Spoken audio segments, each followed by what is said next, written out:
Saudações a todos, graça e paz da parte do Senhor Jesus Cristo, Senhor nosso, e também paz do Senhor, paz de Deus, conforme você achar melhor. Você vai ver aqui barulho, meu gatinho está meio perturbado hoje, tá? Está começando a ficar doido. Você está no canal Cristianismo e Vida Terrena, o meu nome é Silvio Pinheiro. Este canal é um canal de apologética cristã, onde a gente fala muito sobre as heresias e os costumes que as seitas, no caso a CCB e outras seitas também, como os adventistas, os testemunhos de Jeová, os mormons, praticam. A gente fala das heresias, erros doutrinários, curiosidades, etc. Em específico, esse vídeo ele faz parte da série CCB Sem Segredos, ou Segredos da CCB. São vídeos pequenos, de 5 a 13 minutos, que tratam de curiosidades, fatos análogos, esdrúxulos, heresias, conceitos mal definidos, e também curiosidades pitorescas e coisas ocultas da congregação cristã no Brasil. Esse vídeo já é o do 93, é o número 93, e trata sobre a língua portuguesa. Opa, você não está errado, você acha que você errou o canal. Não vamos tratar de escola, nem de ginásio, muito menos da língua portuguesa em si, o estudo da língua. Não vamos estudar isso aí. Vamos falar sobre o quê? Sobre o uso da língua portuguesa pela CCB. Você sabia que para a CCB, Deus ele é brasileiro ou português? E Deus só fala português? Brincadeiras à parte, parece uma piada, mas é uma piada. O que a CCB faz com a divindade e com o Evangelho de Jesus Cristo é uma piada. Bem, como é que eu vou explicar isso? Bem, você sabia que a CCB ela está em quase todos os países. Quase. Quando eu digo quase, uns 70% dos países conhecidos a CCB tem igreja, templos. E em 30% ela não tem, e nem configura. E nem terá. Nem terá. E todos os países que a CCB ela chegou, ela se desenvolveu ou ela se assentou, em 99% não tem culto na língua local. Não tem culto na língua local. A CCB, ela faz templos em volta do mundo para brasileiros. Em primeiro lugar, brasileiros. Brasileiros que vão trabalhar no exterior. Nova York, Paris, Milão, Bogotá.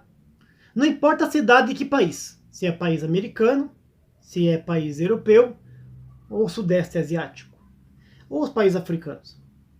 Não importa onde a CCB vai, onde tem brasileiro. Brasileiro é uma porta de um caminho para lá. Como é que a congregação vai se estabilizar naquele país se não tiverem brasileiros lá, que conheçam a história da seita, e amem a seita, e defendam a seita? Então, os brasileiros que vão trabalhar em países estrangeiros, eles vão levar a sua fé junto. Não vai ter onde congregar, não vai ter igreja, etc, etc e tal. Então a CCB começa a dar cargos para a pessoa e funções para a pessoa, né? Entendeu? Por exemplo, eu conheci aqui um irmão que ele foi trabalhar numa empresa de laranjas na Itália, onde tinham produtos, né, derivados da laranja. E na Itália não, perdão, na Austrália. Acho que eu falei Itália, é Austrália. Esse irmão foi na Austrália trabalhar numa empresa de laranjas. E ele chegou numa região que não tinha CCB. O que foi que ele fez? Esse irmão passou uns 3 meses que estava lá. Ele foi apresentado para cooperador. Para cooperador de quem?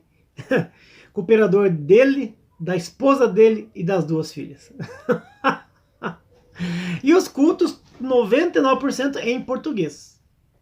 E quando chegava de vez em quando alguém lá, né, que trabalhava na empresa, queria saber como é que é essa igreja, como é que é esse templo, tal, como é que é o pensamento deles, aí ele arriscava lá um inglês muito mal lavado. Então é assim. Por exemplo, você vai perceber nos shorts, naqueles vídeos curtos do YouTube, chamados shorts, né, curto em inglês, short.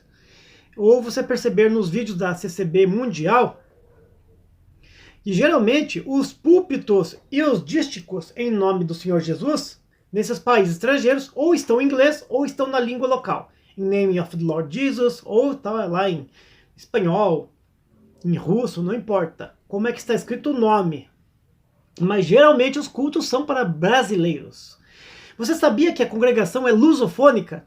Existem vários vídeos aí no YouTube falando sobre lusofonia. Luso é uma alusão à palavra lusitana, portuguesa. E a CCB, ela é lusofônica em 99% dos locais onde ela está.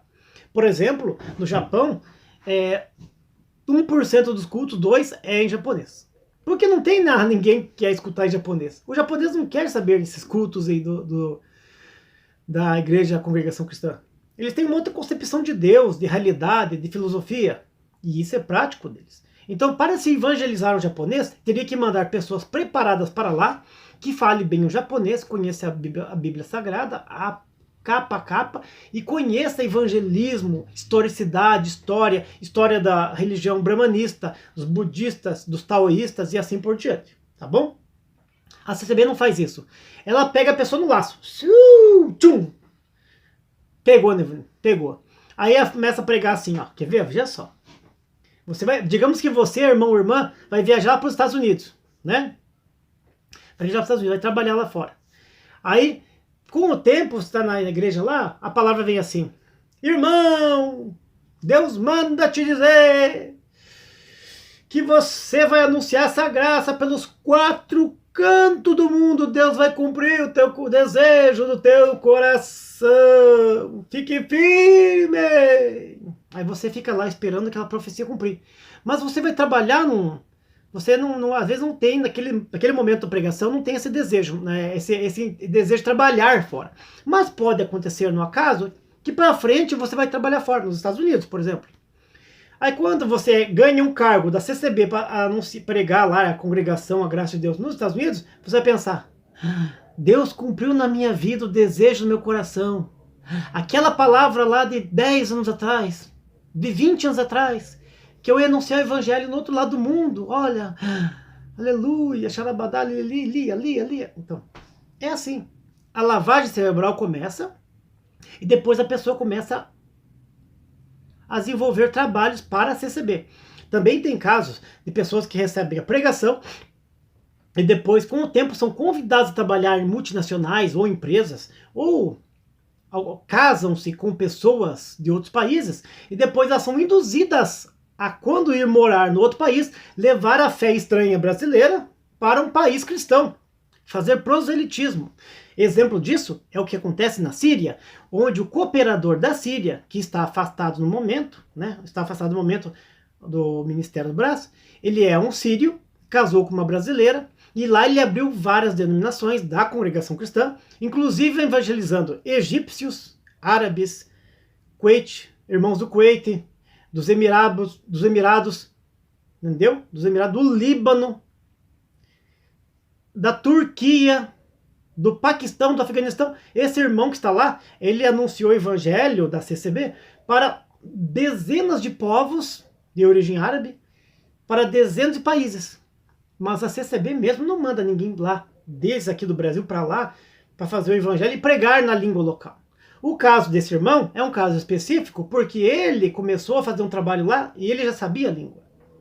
Então, 99% das igrejas da CCB, elas pregam em português para brasileiros. Aí quando a pessoa está lá, por exemplo, na Austrália, na Itália, vamos dizer um país que tem a língua diferente, por exemplo, Ucrânia ou Polônia, que é a minha etnia.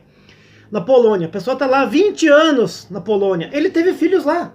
É claro que vão nascer pessoas lá, jovens, que talvez sigam a congregação. Filhos de brasileiros. Eles vão saber falar o idioma local, que é o polonês ou ucraniano. Aí terá, sim, claro, hinos em polonês ou ucraniano, como você vai achar muito no YouTube. Mas 99% da CCB, no mundo inteiro, é em português. É em português para brasileiros. Tanto que ela cresceu bastante lá nos anos 80, nos países de língua portuguesa. Tanto em Portugal, quanto Macau, Goa, Guiné, e outros países aí que falam português, né? E tantos outros países que falam. Sem contar que a CCB também se desenvolveu nos anos 80 e 90 nos países que não falam português, mas que têm colônias. Por exemplo, em Massachusetts, Massachusetts, em 1995, e tinha um rapaz que morava perto da minha casa, foi morar lá, ele era da congregação cristã. E depois eu encontrei ele lá em 2001, em Boston. E lá tem bastante brasileiro e tem bastante pessoa da congregação cristã do Brasil lá em Boston. Por quê? Porque é um reduto de brasileiros. É um reduto de brasileiros. Então a CCB ela é 99% lusofônica portuguesa. Então Deus falaria o português. Tá certo? Caso você more, por exemplo, no Japão, e você é um japonês e quer escutar uma pregação, a obra de Deus, você vai lá no Japão e vai assistir a um culto lá, você vai escutar em japonês, em português. Você não vai entender bulufas nenhuma. Engraçado, onde é que fica esse dom da interpretação que a CCB tanto prega, né? Porque se tivesse o dom de interpretação, seria até interessante, né? Você pregava em português, a pessoa entendia lá. Logo a igreja crescia rapidamente. Mas não, o que não acontece, a pessoa vai no culto, senta-se, quando começa o culto em português, a pessoa rapa fora, porque não entende nada. Então, esse é mais um vídeo da série Os Segredos da CCB.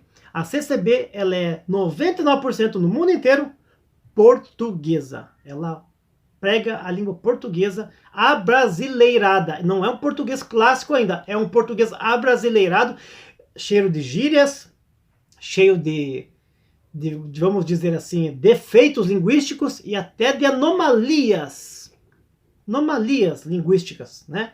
Sem contar essas gírias evangélicas, né, e pseudo-evangélicas, né, vaso, vazão, irmã, varão, varou, tá amarrado, ainda tem, já tá tendo, tá bom?